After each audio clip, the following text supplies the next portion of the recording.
टकली बहू। एक समय की बात है, कुंदनपुर गांव में नीरज नाम का एक आदमी रहा करता था।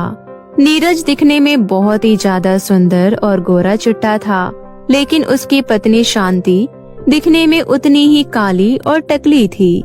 लेकिन वो मन की बहुत ही साफ और अच्छी थी। वो हमेशा सबका भला करती थी। लेकिन नीरज की माँ कमला को शांति का रंग बिल्कुल भी पसंद नहीं था, जिस वजह से वो अपने बेटे नीरज की मायरा नाम की एक लड़की से दूसरी शादी करवा देती है। मायरा दिखने में बहुत ही ज्यादा सुंदर थी और उसके लंबे सुनहरे बाल थे जो उसके पूरे कमर तक आते थे, और इसी वजह से मायरा को अपने रंग रूप पर बहुत ही ज्यादा घमंड था और वो अपने आगे किसी को भी कुछ नहीं समझती। और उसके आते ही नीरज का भी व्यवहार शांति के प्रति पूरा बदल जाता है। अरे मायरा, कहाँ हो तुम? जल्दी बाहर आओ। नीरज की आवाज सुनकर शांति रसोई से भागते हुए बाहर आती है और कहती है, अरे क्या हुआ तुम्हें जी? किसने मुझे बुलाया? बताइए। मैंने तो मायरा को बुलाया था ना। दरअसल वो मायरा अपने कमरे में तैयार हो रही है, इसलिए मैंने सोचा। उसी समय वहाँ पर मायरा आ जाती है और कहती है, अरे हाँ, क्यों नहीं, मैं तो सारा दिन बस तैयार ही होती रहती हूँ। मेरे पास और कुछ काम तो है नहीं, घर का सारा काम तो तुम अकेली ही करती हो जैसे। लेकिन मायरा, मेरे कहने का वो मतलब नहीं था, तुम बस गलत समझ रही हो। अरे हाँ, मैं तो हमेशा गलत ही समझती हूँ, सच्ची तो तुम ही हो, इसलिए तो बार-बार सूरत बनाकर नीरज को मेरे खिलाफ भड़काती रहती हो। मायरा और शांति की इस बहस को देखकर नीरज गुस्से में चिल्लाते हुए कहता है, अरे अब चुप हो जाओ तुम दोनों और मेरी बात ध्यान से सुनो। हमेशा यूँ छोटी छोटी बातों पर एक दूसरे से लड़ने मत लग जाया करो, खासकर तुम शांति। लेकिन मेरी क्या गलती है? ये सब तो मायरा ने शुरू किया था ना। मुझे कुछ नहीं पता, इसलिए तुम चुपचाप से जाओ और अपना काम करो।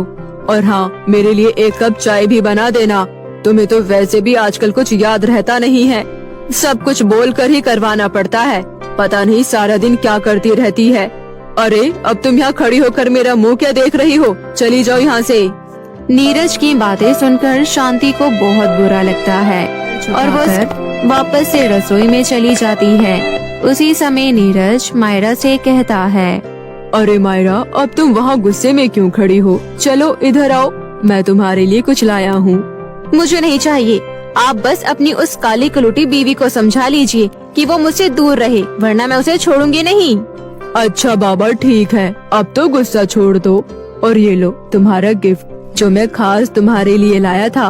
और हाँ, एक बात और, कल मुझे किसी काम से शहर जाना होगा, इसलिए कल तुम सुबह जल्दी उठकर मेरा सामान पैक कर देना और उस शांति को इसके बारे में मत बताना।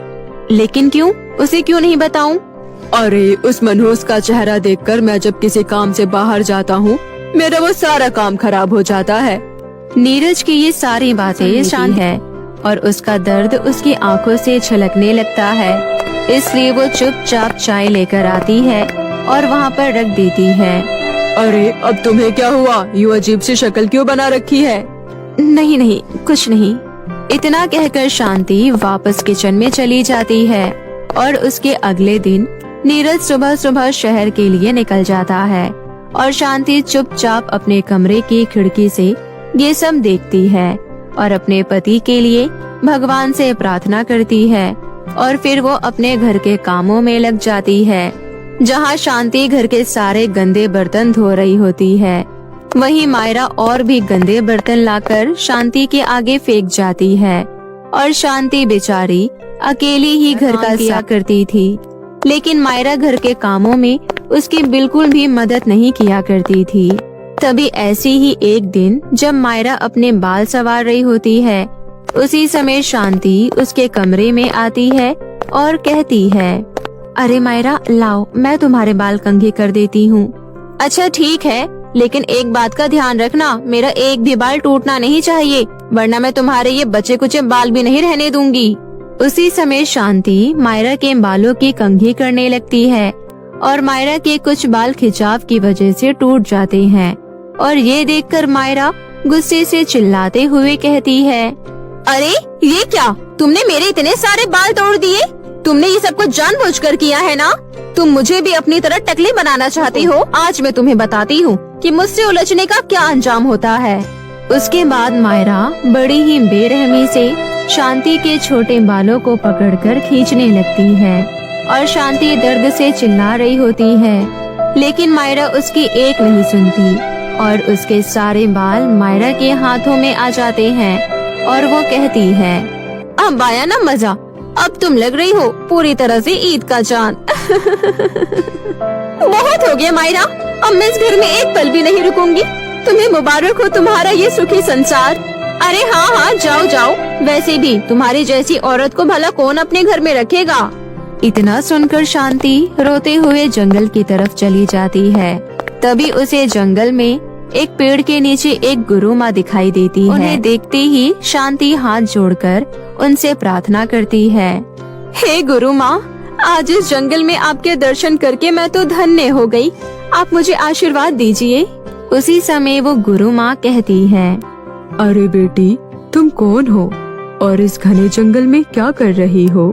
गुरु माँ, आप तो अंतर्यामी हो, आपको तो सब पता होगा, इसलिए आप कृपया करके मुझे अपना आशीर्वाद दीजिए कि मैं भी अपने जीवन में खुश रह सकूं।